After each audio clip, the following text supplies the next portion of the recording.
All right, ladies and gentlemen, welcome back to the channel, guys. Today we have a Detroit Pistons video for you. If you enjoy this video, hit the like button, hit that sub button, guys. Have been showing a lot of love. Shout out to Detroit Piston fan, man. You guys have been hitting the like button, hit the sub button, and dropping a lot of supportive comments, man. So I appreciate it. Now, I'm sure a lot of you Piston fans and even Grizzly fans have seen this trade, because I think we talked about it on my Twitch. My Twitch is down in the bio. I'm live every single night if you guys want to go drop a follow on that. But this trade came out, this trade article on Bleacher Report came out a couple of days ago, and it had the trade for the Pistons go like this. The Memphis Grizzlies received JERAMI Grant, and the Detroit Pistons received Jaren Jackson Jr., Justise Winslow, and the 17th pick. Now, I have talked about this, I believe, very briefly in my latest Detroit Pistons news. I think I briefly touched on this. Now, really quickly, the Pistons got a very phenomenal, they lost Christian Wood, but they also made a phenomenal signing, taking a relatively big risk on Grant, signed him to a 3-year, $60 million contract this past offseason. Now, that was a steal, and he ended up being an absolute steal. At the time, it was a pretty risky investment. Not a lot of people knew what the Pistons were doing, especially if you weren't a Pistons fan. You were like, what in the world is going on? I know JERAMI Grant's good, but is he that good? The answer was yes. So this way, you would be able to actually get some very good value off of somebody you probably weren't expecting to kind of really hit it out of the ballpark. I mean, this is an absolute home run. Now, Jaren Jackson Jr. has his issues.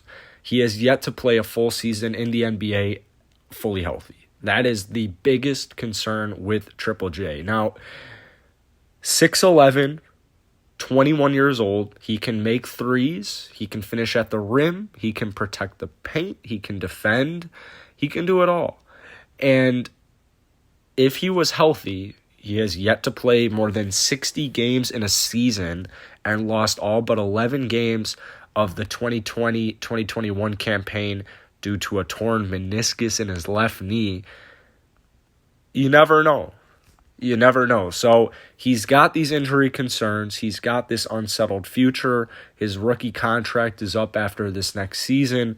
The Grizzlies might want to get more of a star to put alongside Ja Morant to see if they could actually make some movement in the playoffs. And the Pistons could be more willing to gamble, knowing that they have all of this young talent, all of these draft picks. It could form something special down the line, and then you add in Triple J. You could be looking at something cool. So let's break it down. Justise Winslow, I love Duke. First off, I'm a major Duke bandwagon college basketball fan. I just really like what Coach K did there.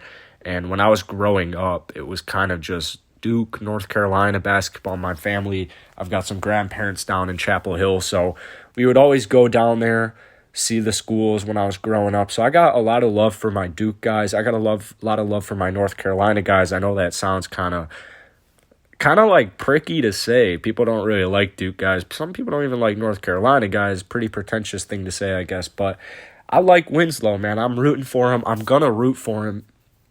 He's pretty much nothing in this trade.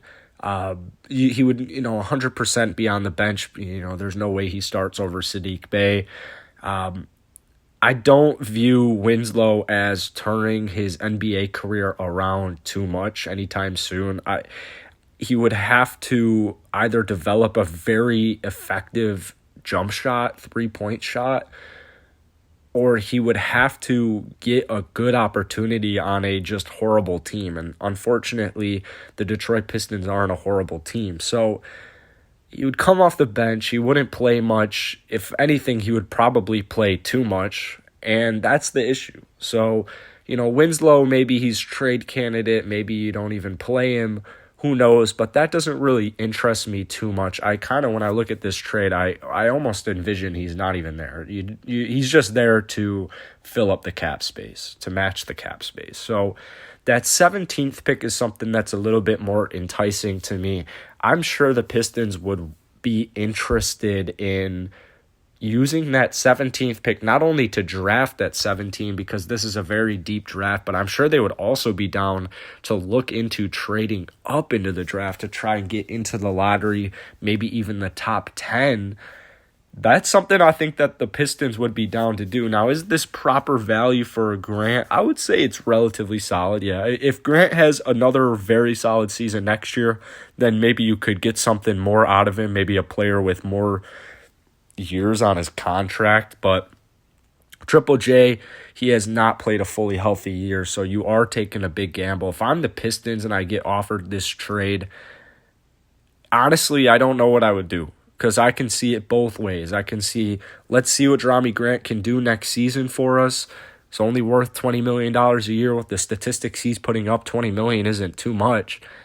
Or do we take the risk on Jaren Jackson Jr., try and trade up with the 17th pick? Who knows? That's why I really want to hear from you, Detroit Piston fans, man. If you're still watching this video, go ahead and drop a comment on if you would do this trade or not. If you could explain why, that would be awesome. I'm always trying to learn more.